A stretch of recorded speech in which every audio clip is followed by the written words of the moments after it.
శ్రీమహాగణాధిపతే నమః. సదాశివసమారంభాం శంకరాచార్యమధ్యమాం అస్మదాచార్యపర్యంతాం వందే గురుపరంపరాం. శ్రీమాత్రే నమః. ప్రేక్షకులందరికీ స్వాగతం. రవి కుజుల యొక్క కలయిక అంటే ఒకే రాశిలోకి రవి కుజులు ఇద్దరూ కూడా సంచారం చేయడం అనేది జరుగుతోంది.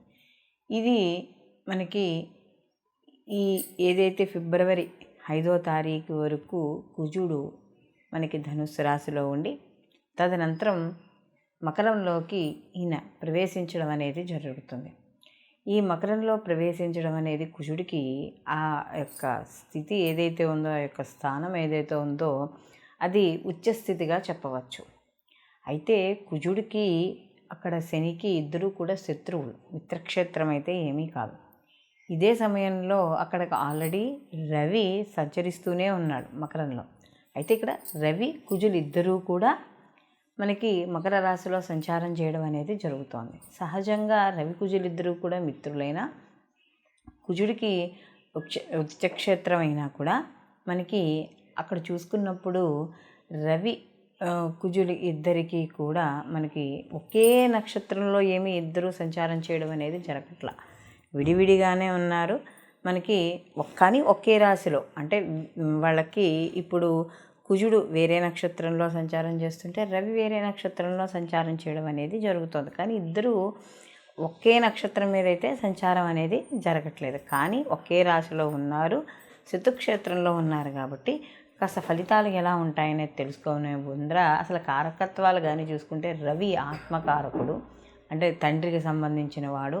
అలాగే రవి గవర్నమెంట్ ఉద్యోగస్తులు, రాజకీయాలు, ఎక్కువగా విల్ పవర్ అంటే ఏదైనా ఒక క్రమబద్ధీకరణ, ఒక పని చేయాలన్నప్పుడు ఒక రకమైన ఏదో రకంగానే ఆ పనిని సమయానికి చేసుకోవడం. అలాగే అహంకారం, మామూలుగా మనం చూసుకున్నప్పుడు కూడా జ్యోతిష శాస్త్రంలో రవిని రాజుగా చెప్పడం అనేది జరుగుతుంది. అలాగే ఇక్కడ కుజుడు కానీ చూసుకున్నప్పుడు సైన్యాధ్యక్షుడు, అంటే రవి ఏదైతే ఆర్డర్ వేస్తాడో దాన్ని కుజుడు ఇంప్లిమెంట్ చేస్తాడు. కాబట్టి సహజంగా ఈ యొక్క కుజుడు సైన్యాధ్యక్షుడు కాబట్టి ఎక్కువగా కోపము, క్రోధము, అలాగే యుద్ధానికి సంసిద్ధమైన వాడిలా ఎప్పుడు ఉండడము, ఇలాంటివన్నీ కూడా కనబడుతూ ఉంటాయి.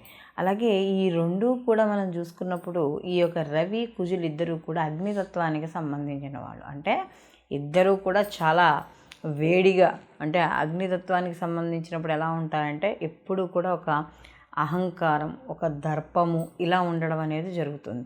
అలాంటి గ్రహాలు రెండు కూడా ఇక్కడ మనకి ఏమవుతున్నాయి అంటే ఈ యొక్క మకర రాశిలో సంచారం అనేది జరుగుతుంది. కాబట్టి మనకి ఈ సహజంగా ఈ రవి కుజులు ఇద్దరూ కూడా కలిసినప్పుడు ఎలా ఉంటుంది అంటే కుజుడు భూకారకుడు, అలాగే రవి అగ్నితత్వానికి సంబంధించిన వాడు, గవర్నమెంట్, రాజకీయాలు ఇలాంటివి. కాబట్టి ఎక్కువగా యుద్ధాలు, యాక్సిడెంట్లు, అగ్ని ప్రమాదాలు లేదా భూకంపాలు ఇలాంటివన్నీ కూడా జరిగే అవకాశం అనేది ఎక్కువగా కనబడుతుంది. అంటే అలాంటి ఛాయలు కాస్త ఎక్కువగా కనిపిస్తాయి. కాబట్టి ఈ సమయంలో అంటే ఈ కుజురవులు ఇద్దరు ఏదైతే ఉన్నారో ఈ నిడివి ఈ 8 రోజులు, అంటే ఇంచుమించు మనకి ఈ ఫిబ్రవరి 6వ తారీఖు నుండి మనకి ఫిబ్రవరి 14వ తారీఖు వరకు ఈ యొక్క వీళ్ళు ఏదైతే నిడివి ఉందో ఈ సమయంలో ఎటువంటి ఫలితాలు ఉంటాయి ఈ యొక్క ద్వాదశ రాశుల వారికి అనే విషయాన్ని తెలుసుకుందాం.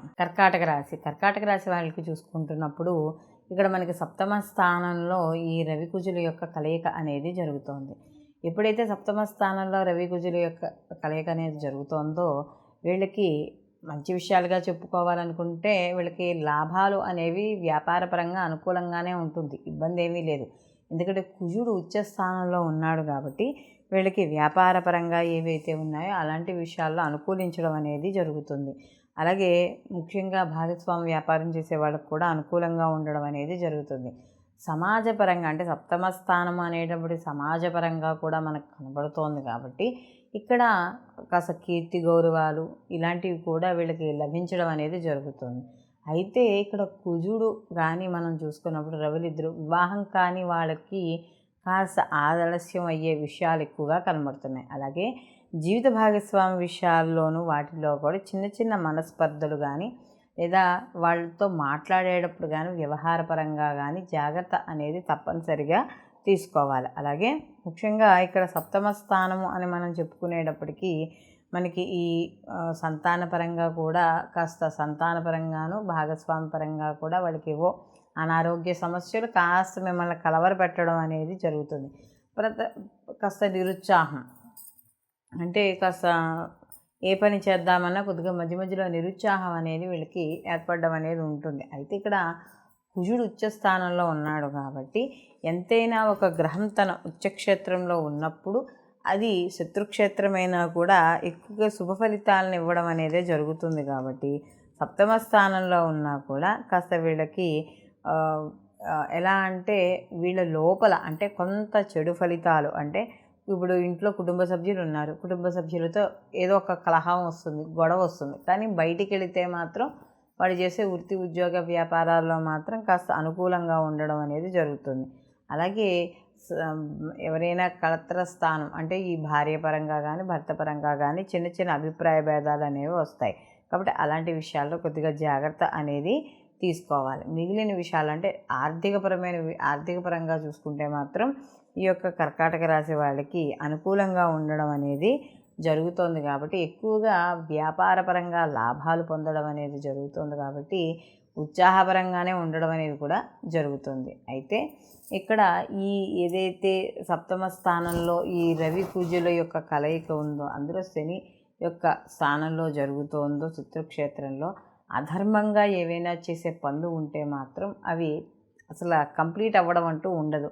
కాబట్టి ఏదైనా సరే ధర్మబద్ధమైన కార్యక్రమాలు చేయడానికి కాస్త ప్రయత్నిస్తే అంటే కొంత దైవబలంతో కొంత ఆధ్యాత్మిక పరంగా ముందుకు వెళుతున్నప్పుడు మీకు ఏవైతే పనులు ఆగిపోయాయో ఆ పనులన్నీ కూడా ముందుకు వెళ్ళడం అనేది జరుగుతుంది.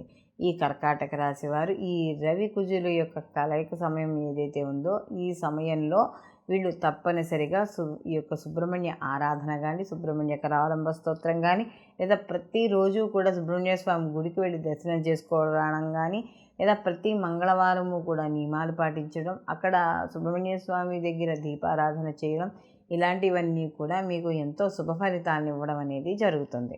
ఈ రవి కుజుల యొక్క కలయిక కానీ చూసుకున్నప్పుడు మనం మొదట్లోనే చెప్పుకున్నాం ఈ రవి ఆత్మకారకుడు కుజుడు వచ్చేటప్పటికి మనకి సంజ్ఞాదక్షుడు అని.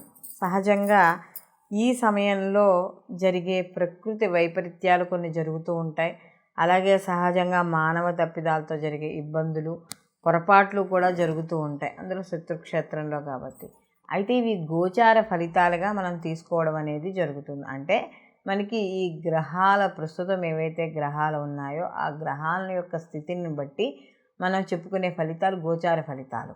ఇలాంటి గోచార ఫలితాల్లో మనకి మంచి చెడు రెండూ ఉంటాయి. అంటే కొన్ని రాసుల వాళ్ళకి శుభ ఫలితాలని కొన్ని రాసుల వాళ్ళకి ఆ గ్రహాల యొక్క స్థితిని బట్టి అశుభ ఫలితాలని ఉండడం అనేది జరుగుతుంది. అయితే ఇక్కడ మనకి ఈ గోచార ఫలితాలతో పాటుగా జన్మ జాతక ఫలితాలు కూడా తప్పకుండా పరిశీలనలోకి తీసుకోవాలి అని చెప్పడం అనేది జరుగుతుంది.